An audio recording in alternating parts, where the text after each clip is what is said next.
Good morning, it's Saturday, the 5th of April. That can only mean one thing. It is Grand National Day, and here we are at Liverpool, out on the track. It is around 8:25. Dan Barber from Timeform is with me. The sun is high in the sky. What a gorgeous morning, Dan. Best morning of the year. Yeah, the contrast between the Cheltenham weather that we endured over the course of 3 days, absolutely freezing cold, to the beautiful bright mornings we've had at Aintree, and it sets the tone for the world's greatest race, TM.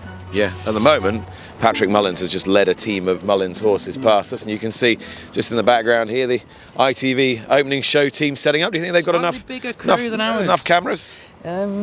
Maybe one more would just set it off nicely. I'll pass that direction on to them shortly. All right, 34 runners stand their ground then in the Randox Grand National this year. Hopefully you've had a chance to listen to Chance or No Chance, which I recorded with Lydia Hislop late last night. Yeah, and it's a big one. It is a big one because Lydia has been much missed from the racing TV coverage. No disrespect to Niall, of course. Well, thanks very much. For like. And yeah. Obviously you make you're 110% of a human being. Keep digging. But to hear the dulcets on Chance or No Chance it felt like Aintree was complete at that point. We're not even finished the Grand National yet. Do you think we got most of it right or most of it wrong? Somewhere in the middle. Okay. To be honest, the record isn't great. It's terrible. I think this needs flashing. Now, everybody looks forward to it, but it's almost like rubbernecking a bit of a car crash, I think, given the outcomes. Yeah, and of course you know that a lot of people will listen to it after the event and then just laugh at our nonsense. Yeah, what's the sequence at the moment? Is it 3 no chances in a row? Or? Yes, I think that's right. Okay, well, let's try and... Noble Yates was the one that got most summarily dismissed. I remember that. Yeah, I could understand that. I think he got on absolutely no chance. Though, on a more serious note, didn't you feel like he was the one horse? I mean, the changes to the race in 2013 and the shortened run to the first, lowering of the fences, he felt like the horse that first broke through that glass ceiling, didn't he? He did a couple of things that many hadn't done or hadn't done at all. Still a novice, still lightly raced. In terms of age, he was... So you were like, oh, actually, anything can win this. Yeah, I wouldn't... Does that not feel the case this year more than any, though? Well, anything can win this. Almost. Like, you go back in the day. But you could make a good case for... I think you make a good case for 20 of the 34. Yeah, which I just don't think would have been the case. I recall Aurora's Encore year, for instance. Huge outsider, of course. Didn't have a penny. But as we were discussing the race in the Timeform office, I remember the day before, he'd have been about 8th or 9th on the list, and he'd have been the very last one who you might have thought, well, I can make a case for him. He had some pretty good staying handicap form. But this year, last year as well, I suppose to some extent, just that greater increase in quality is turning it into this Grade 1 handicap, in essence. And as we've said a few times, Nick, Kitty's Light did his bit for the old school national type, but they feel like a dying breed almost. Yeah, and even he was a flatbred horse who was about 15.3. Yeah, he was chasing as a 4-year-old. Yeah. His story was remarkable. And there are obviously stories involved with a lot of the contenders this year, but I don't know if it would be predictably sort of historic from Mullins if he just does it again, or historically predictable given how the week has been for him so far. We are craving a bit of a story, though, aren't we? In whatever form that is, we are craving a bit of a story. We don't want a result that is too sterile, though, of course, as people point out to me, outside the racing bubble, nobody cares whether it's a JP McManus or a Jigginstown or a Willie Mullins or whatever. If Willie Mullins trained half the field, the man on the Clapham Omnibus isn't going to care. You know, it's an element of our insecurity, I suppose, aren't they? And our self-interest, thinking for the game that we're in every day of the week, and we're not in it just for the Grand National or for the Aintree Festival or for Cheltenham and Gold Cups. We're trying to sell something. So we want something that's easier to sell. We do, and that's an underdog story, or it's a horse who is with a small stable who don't have many opportunities at this level. But obviously, that, to a large extent, that is being choked off. Interesting to hear Ben Pauling on the clip on the opening show yesterday saying how he felt that the balance of power may be shifting back in the right direction. I don't think it was necessarily fighting talk in the bid to try and rouse the troops, but that's the hope, isn't it, that at some point there is a shift back, because we don't want these meetings to become so entirely predictable. Well, you mentioned Ben Pauling. If Twig wins the Grand National, then I think a few people will be falling off their seats. Yeah, I think he's a former Timeform squiggle horse. No, is he? Yeah, we got him wrong clearly. Amazing horse. Yeah, unusual background as well. Not hearing the story of how he was picked up fairly cheaply when he was sold. He looked like something of a dud in his early days. He's gone from strength to strength. He's a regular on this staying handicap scene now, but he's one of those who does fall into that category. It's one thing being a regular in the staying handicaps. Many of the contenders today are horses that have just been competitive in open grade ones. Can I ask you a sort of Timeform related question? So obviously Timeform's adjusted ratings for the Grand National will come up with a clear pick. What is Timeform's clear pick? It's a Rocco. Okay. So not a massive surprise there. But then from your perspective, from Dan Barber's perspective, does that mean you have to tip Iroko, because otherwise you are undermining the credibility of the organisation for which you work? No, not necessarily, because bear in mind ratings are a reflection of what's gone before. They're not all predictive.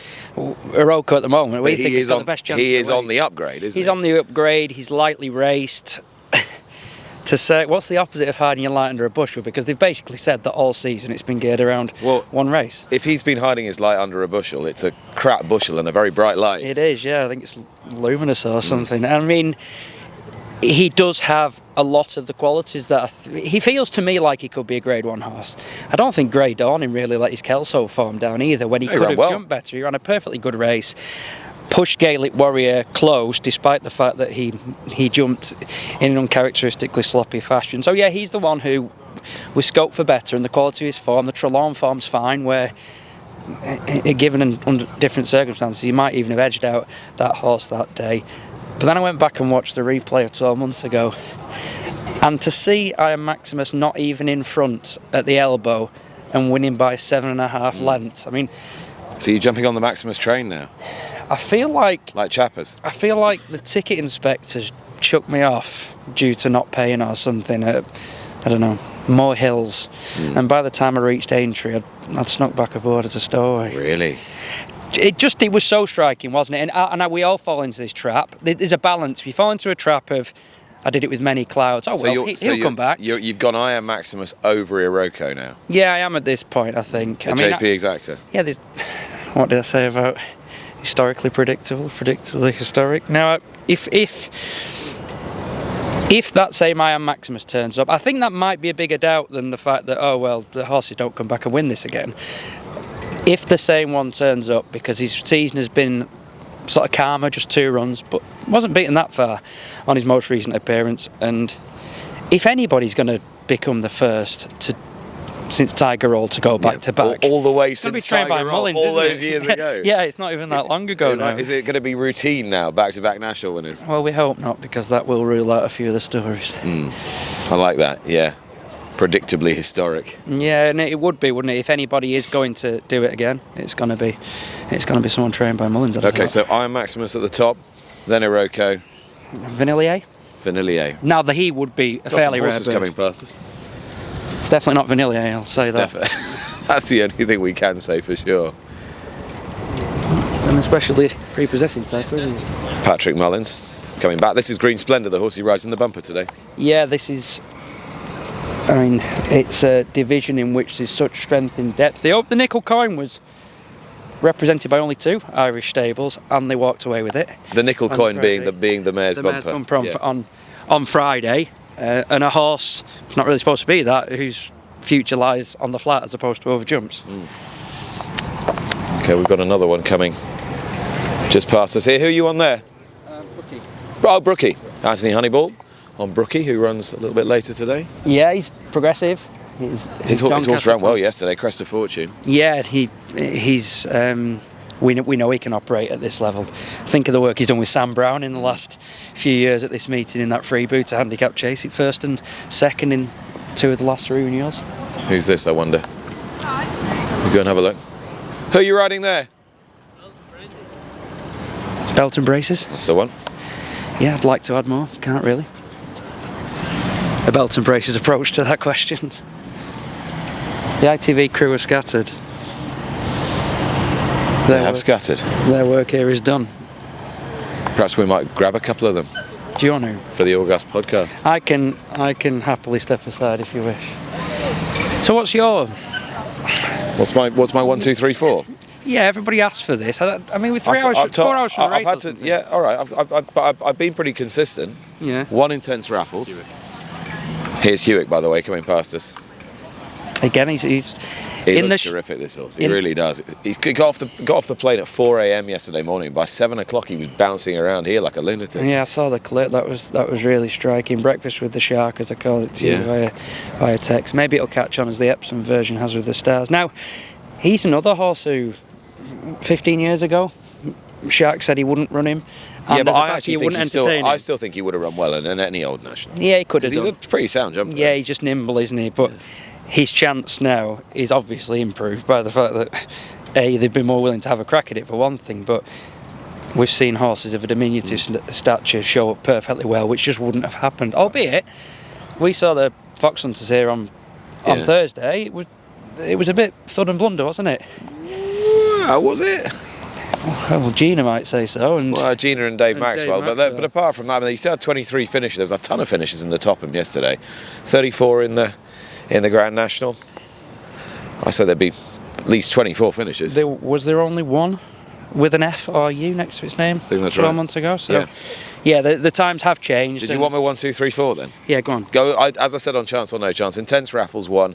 I've got the 2 Mullins, Manila Kakuna, Grange Clare West in the mix. Yeah. And then Monbeg Genius. I think Iron Maximus will run really well. I could see him sort of being in the mix somewhere. Yeah, I do as well. It's getting more and more compressed, isn't it? I mean, if this was a level weights grade 1, you'd probably make him favourite for that. He's got that level of quality to him. I just thought that was particularly striking. As I mentioned, you saw it with was lulled into it with the many clouds and horses like that, thinking, they've got time on the side, but not really the same level of quality and ability that Iron Maximus has got. And a horse who, bizarrely, is still relatively unexposed over these marathon trips. Who's your favourite Grand National winner? Either for heart or wallet. Mini Homer was the first I recall. Homer, you must have been quite young with Mini Homer. Yeah, I was. I've got a few years on you. Yeah, this was the stereotype of going around the grandparents' house and watching it with a 50p bet. And in those days, it was, I've heard of Richard Dunwoody. Which one does he ride? 94, I think. Yeah. The one I enjoyed most was Neptune Calange. Tightest finish ever. Yeah, the tightest finish ever, and the circumstances of it. Because even watching that now, I'm slightly thinking, I don't think you quite got up there. Won't want to see the photo finish print, I don't think, because they might try and take the cash back. Should we go and chat to a few people? Yeah, let's do it. Let's have a wander over here. Let's see if we can pick up the Shark again in a minute. Anthony's got off Brookie now. Yeah. You had a good week? Yeah, very good. Yeah, had a nice fair yesterday. Yeah, Crest of Fortune ran really well in the Sefton, didn't he? We fancy it's that sort of race. You can sometimes, we just suspected he's got a lovely pedigree, and we just felt there was a bit more under the bonnet if we could tease it out of him, and he did really well. The race suited him really well, and dropped him in, and crept into it nicely, just as we thought he might do. So, good run. Good stuff. And has it been? Is it a fun week for you? There's a lot of trainers say that it lacks the intensity of Cheltenham. It's more enjoyable. Everyone's in more relaxed form. Yeah. Everyone's in good form. Yeah, it's very good. How's Brookie going to run? I think he's good. I think he might run quite well. He won a 40 grand handicap last time out, albeit off a lightweight. Loves good ground. He's going to dry out through the day. He's experienced. He's a novice, but he's experienced novice now. He's had a few seasons at it. It was a very fast time at Doncaster. I think it was a course record round there. So you'll know in the first mile. It may be that he's outclassed by them, but if he's travelling cosy over the first mile, then he'll have a right chance. Yeah, then. Right. Who's going to win the national? Oh, no idea. Come on, you got to give us. You got to give us. I haven't got a runner. I don't really. I'll watch with interest. That's about it. Yeah, but I enjoy watching it. That's for sure. So. All right, enjoy. Thank you. Anthony Honeball trains Brookie on the supporting card today. Let's go see if we can have a quick word with the Shark. He's got a lot of media commitments this week. I don't want to get in ITV's way, otherwise I'll get into all sorts of trouble. Tom, am I good here? Am I good to chat to Shark? All right, there he is, the great man. Are we well? Yep. How's Team Hanlon this morning? Team Hanlon. See, they all scattered. Oh yeah. Well, I tell you what. Why don't you do my job? You take my microphone and you talk to the lads. Introduce everyone to the podcast. Well, Paddy, or Sean, what do you think? I think he's going to win, yeah. You think he's going to win? I do think. I like it. Shane, what would you? Well, Ben. Horse, certainly. John. He will win. He will win. That's confidence. Paddy, you know enough about this lad now, so give us a little bit of an inside information. How's he going at home? Sure, he's doing everything right, and yeah, we've been very happy with the preparation. So, look, just he needs that luck and running. He has the class for it. So he must be a good horse. You won on him the other day. Pat. No, I go same as Paddy. I'm all right. All right. So how many of you are here? How many people did you bring over? There's a good team coming now. Have you actually counted them? No, I know this is only part of it. This is just the family. But there's people. It's amazing. There's people from Dublin never heard coming that I never even knew they were coming. And Dahl texted me last night. We'll see you there. So it's great. It's great to have plenty of support, and we have it. So we have. He's a little horse that everyone loves. So it's great that they're all going to hear, and Dahl have their tickets got. So all we want now is a good run out, and we'll be happy. And there's no reason. He's in good form. I mean, yesterday morning, you said he got in at 4, and we spoke yesterday, and he was bouncing around here like a lunatic. He's not quite bouncing around like a lunatic this morning, but he's in good. He's in good order. He's coming there. Right, let's see when he comes back up now. He'll start bouncing again. So he will. He's in right form. Rachel's on him there, and just stretch his legs this morning. That's all. Does she ride him every day? No, Paddy rides him every day. So why have you been jocked off for this week's entertainments then? I only got to come over this morning. I was riding him extra yesterday, so I said I made the trip over this morning. How was Wexford yesterday? Didn't go as planned, but okay, yeah, it happens. But happy to be here. Yeah, happy to be here and looking forward to today. So is he going to ride the fella in this race next year? Yeah, we won't say that now. I tell you one thing, he has to pull up his socks a lot, you know. He gets nothing handy in our house, you know, so... Hang on, have you seen a smarter man on the track this morning? His socks look well pulled up to me. Well, he left at home at 4 o'clock this morning, so he's still half asleep at the... You seem to be handling this in a remarkably relaxed fashion. Listen, we have everything we can do done. So all I want to do is see the horse come back up the straight. Let it be in front, let it be last. As long as it comes back up the straight, I'm going to be happy. All right. Because that's my opinion with the horse. If that hadn't happened, then you won't see me after the race. You know, like he's part of the family. So, and of all the family at home, my brothers, sisters, everyone, you know, they all love him, and the whole county at home loves him, so they do. So, why do you put yourself through this? I don't know, but our heart is pumping now this morning. All right, he's coming there. Where's Rachel now? Just on the rail there. Yeah, see him coming up along here. But my heart is pumping this morning now.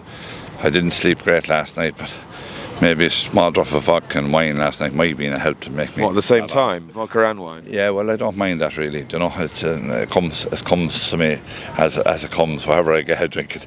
Put on the cornflakes on Grand National Day. He's still bouncing this morning. He is. He's loving it. So he is. Is he alright to have a pick of ball? Yeah.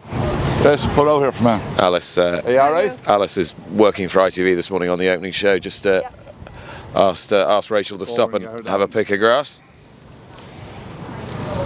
He's a lot stronger than he ever was. He was always a little weak horse, but he got a lot stronger this year. So he hasn't ran a lot this year. Hopefully he comes back sound. I'd love to go to France for the French champion hurl and maybe back to America. You know, it wouldn't be out of our mind. I don't want to get an ITV shot, but I would like to have a quick chat with Rachel. There's no problem. If I'll just make sure we don't get in Plunks' shot. Here comes Rachel. She's just been on Hewick. Hi, Rachel.